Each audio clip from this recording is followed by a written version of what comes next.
The Club World Cup with 32 teams. Sounds like a football fever dream, right? Well, it was until nearly a century of chaos, failure, and bizarre sponsorships somehow made it real. This is the entire history of the Club World Cup. It all began in 1930 when FIFA launched the World Cup for national teams. It was a huge success. Hey, what if there was a World Cup for clubs? Said some football fans.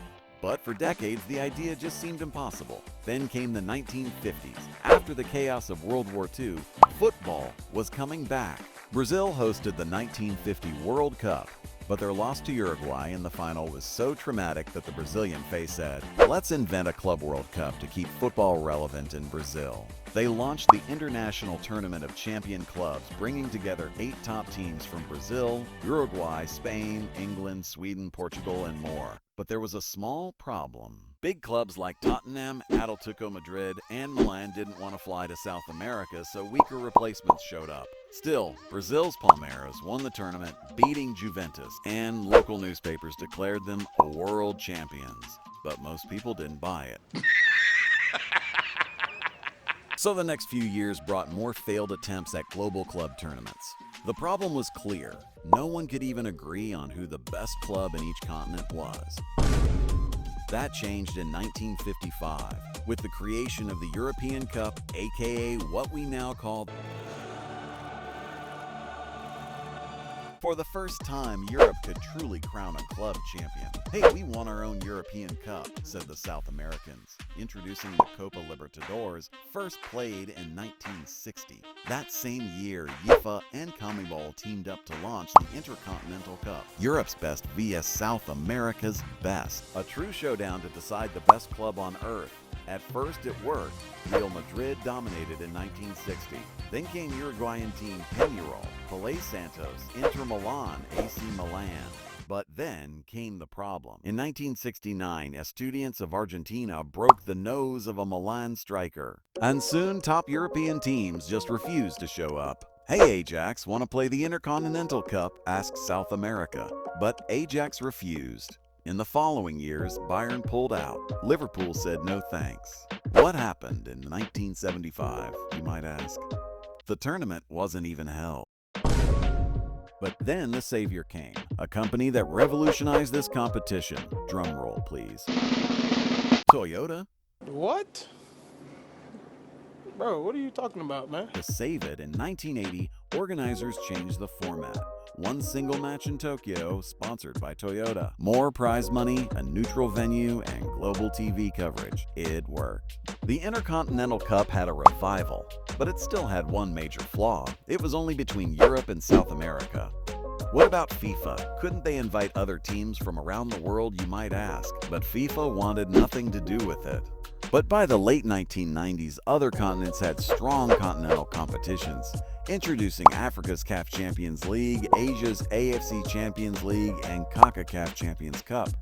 So FIFA decided it was finally time, a real Club World Cup with champions from every continent. In 2000, FIFA launched the first Club World Championship in Brazil. 8 teams: Man United, Vasco da Gama, Real Madrid, Raja Casablanca, Necaxa, Al Nassr, South Melbourne, and Corinthians as the hosts. After group stages and semifinals, the final ended up as an all-Brazilian clash. Vasco da Gama versus Corinthians. Corinthians won on penalties. And just like that, the first official FIFA Club World Champion was crowned. But there was one problem. The Intercontinental Cup didn't stop. In the same year, Boca Juniors beat Real Madrid to win that title. So for a while, we had 2 Club World Champions. FIFA planned to host another edition in 2001, this time in Spain, but surprise, the marketing company behind the tournament went bankrupt. The 2001 edition was canceled. What about the 2003 edition, you might ask? Canceled too. Meanwhile, the Intercontinental Cup kept going strong. Boca, Real Madrid, Porto, all winning titles. So finally, in 2005, FIFA made a deal with UEFA and CONMEBOL to merge the 2 tournaments. That year in Japan, the Toyota Cup became the FIFA Club World Cup. This time, the format changed. European and South American champions went straight to the semifinals. Champions from other continents had to battle their way through. So, the Europeans dominated from the start, right?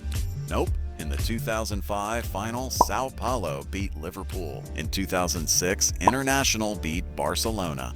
But after some time, the Europeans took over. In 2007, AC Milan became the first European team to win the FIFA version. Then Manchester United in 2008, Barcelona in 2009, Real Madrid, Chelsea, Bayern, the list goes on. Between 2007 and 2023, European clubs won 15 out of 17 tournaments. It became so predictable, the Club World Cup was basically a glorified friendly tournament. So, in 2019, FIFA dropped a bombshell. They would scrap the 7-team format and replace it with a Super Club World Cup. 24 teams from every continent, held every 4 years. A proper giant World Cup for clubs. Yes! Yes! Yes! The first edition was scheduled for June 2021 in China, but there was a tiny problem. China has identified the cause of the mysterious new virus. Coronavirus. There are fears a rapidly spreading virus has reached Australia. The tournament was postponed and the old version limped along. Bayern won in 2020, Chelsea in 2021, Real Madrid in 2022, and Man City in 2023. Then came the next big leap. In 2023, FIFA announced the real launch of the expanded Club World Cup, now with 32 teams, held in the United States, and set for June and July 2025. Not only that, FIFA also introduced an annual Intercontinental Cup starting in 2024. And for the 2025 Club World Cup, the prize pool, over $100 million for the winner. What?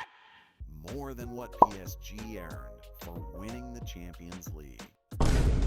Of course, not everyone was thrilled. Clubs and player unions raised concerns. Too many matches, too much travel, too much strain on players, and then came the ticket prices. As the 2025 Club World Cup kicked off in the US, big stadiums in places like New York, LA, and Miami waited for massive crowds. What actually happened? Empty seats. And we're not talking a few hundred. Fewer than 4,000 fans showed up for a Group F match between Ulsan HD and Mamelodi Sundowns in Orlando.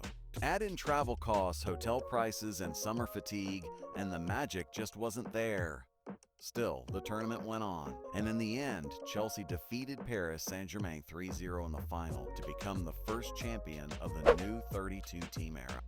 So, after 95 years, countless experiments, and $1 billion relaunch, the Club World Cup finally exists in the way people once dreamed. Whether fans actually embrace it the way they do with the real World Cup, that's the real question.